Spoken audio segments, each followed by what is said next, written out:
Today, we are diving into some big financial relief news that is generating real attention across the country. For months, people have been asking if help is truly on the way, and now confirmation has arrived. A $600 monthly tariff rebate program is officially rolling out. This initiative is designed with a focus on two of the groups hit hardest by rising costs: working families and retirees living on fixed incomes. The announcement signals a major shift in how the government is responding to inflationary pressures and global trade disruptions. And for many households, this could be the most immediate financial lifeline they have seen in years. Let's begin with the basics. The program revolves around rebates tied directly to tariffs collected on imported goods. For years, tariffs have added to the price of everyday essentials, everything from groceries to clothing, electronics, and household supplies. While the idea of using tariff revenue to offset costs has floated around for a while, this marks the first time such a structured rebate system has been put in place on a monthly basis. By redistributing the funds directly to consumers, policymakers are aiming to blunt the effect of elevated costs and give families and retirees extra breathing room in their budgets. Now, who qualifies first? According to the rollout schedule, families meeting specific income thresholds and retirees on Social Security or pension-based fixed incomes will be prioritized. The logic is clear. These groups have been disproportionately impacted by rising prices, and they are also the most likely to spend the rebate directly on necessities. That spending, in turn, can have a stabilizing effect on local economies, keeping small businesses afloat and ensuring that money circulates quickly rather than being locked away. The size of the rebate, $600 per month, is significant. While it may not cover every bill, it represents a meaningful offset to some of the steepest cost of living increases seen in decades. To put it in perspective, $600 could mean groceries for a family of four, a utility bill plus medication costs for a retiree, or even part of a mortgage or rent payment. In other words, it's not just symbolic relief. It's practical, usable support arriving consistently, which makes household planning easier. There is also an important psychological element here. For a long time, public discussions about tariffs, inflation, and economic policy have felt distant and abstract to the average person. This rebate program changes that dynamic, creating a direct connection between policies negotiated in Washington and real dollars appearing in people's bank accounts or mailboxes. That tangible impact could help rebuild some trust between citizens and policymakers, a trust that has been strained by years of promises that seemed slow to materialize. Another angle worth noting is how the rebate program positions itself compared to previous relief measures. Past stimulus checks were one-time payments, offering temporary relief but fading quickly in their impact. A monthly rebate creates a rhythm, a predictable safety net that individuals can count on. It transforms relief from being an emergency patch to being an integrated supplement, especially crucial for retirees who face recurring monthly expenses with little flexibility in their income streams. The rollout itself is designed in phases. Families filing joint returns under a certain income ceiling will see the earliest checks, followed closely by retirees receiving Social Security or disability benefits. After this first wave, expansion is planned for other eligible groups, though details remain in discussion. What stands out is the deliberate focus on those deemed most vulnerable right from the start, rather than spreading resources thinly across every demographic at once. This targeted approach is what makes the families and retirees benefit first line more than just a tagline. It's the structural backbone of the program. Still, there are questions. How will the funds be distributed? Direct deposit, mailed checks, or prepaid debit cards? How long will the program last? And will it adjust if tariffs shift or inflation eases? What safeguards exist to prevent fraud or delays? These are the details that people naturally want clarity on, and while some answers have been provided, others remain open. For now, what has been emphasized is that distribution will align closely with systems already used for tax refunds and Social Security payments, minimizing delays and confusion. Beyond the logistics, the bigger story here is the impact on household stability. Consider a single parent juggling rising childcare costs, grocery bills, and utilities. An extra $600 could make the difference between falling behind and staying afloat.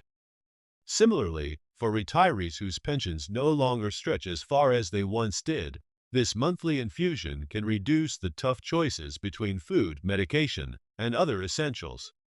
These aren't abstract policy outcomes, they're direct, real-world changes in daily life. The announcement has also sparked widespread debate among economists, policymakers, and citizens alike. Some see the rebate as a groundbreaking shift in how tariff revenues are managed, turning what was once a hidden cost into a transparent return for the people. Others, however, question the sustainability of such a program. Tariff revenues are not fixed. They fluctuate depending on trade volumes, international demand, and shifting global supply chains. Critics worry that anchoring households to a monthly rebate could create dependency without ensuring long-term funding stability. Supporters counter that even if adjustments are needed over time, the principle of returning tariff revenue to citizens sets a valuable precedent and aligns with the broader idea of shared prosperity. Political reactions have been equally polarized. Advocates of the plan highlight that families and retirees represent the backbone of the nation, and strengthening their financial stability can only strengthen the broader economy. Opponents argue that the timing of the announcement feels politically motivated, suggesting that relief should have been delivered sooner, during the peak of inflationary spikes. Still, for everyday people who have spent years balancing bills and cutting corners, the political motivations matter less than the relief itself. As one retiree put it in a recent town hall meeting, "I don't care who gets the credit. What matters is that the help is real, and it's coming when we need it." It is worth examining how this rebate could ripple outward. Beyond immediate relief, $600 a month for millions of households represents a massive injection of spending power into local economies. Grocery stores, pharmacies, utility companies, and small service providers are expected to feel the first wave of benefits. Over time, the consistent circulation of funds could stimulate broader demand, encouraging businesses to expand hiring or stabilize prices. For rural communities in particular, where every dollar tends to have a magnified effect, the rebate could serve as both a stabilizer and a growth catalyst. At the same time, there are legitimate concerns about inflationary effects. Some experts warn that injecting too much money into circulation, even through targeted rebates, could contribute to price increases if supply chains remain constrained.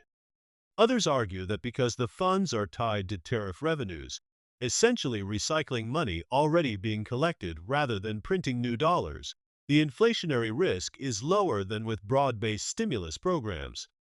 The debate highlights the delicate balancing act policymakers face, providing enough support to ease burdens without inadvertently fueling the very pressures they seek to relieve.